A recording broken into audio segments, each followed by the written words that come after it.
पांडे जी ये मास्क ले तुम भी कहोगे कि निकालो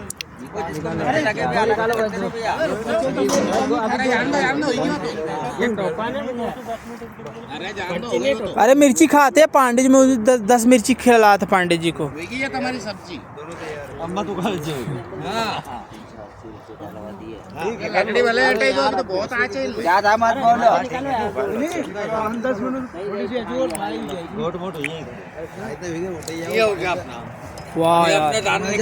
निकाल दिया पांडे जी का गुड़ भी रखा पांडे जी, शक्कर भी डलवा देते हैं। शक्कर में डलवा अब डालो मिर्ची इसमें ठोक के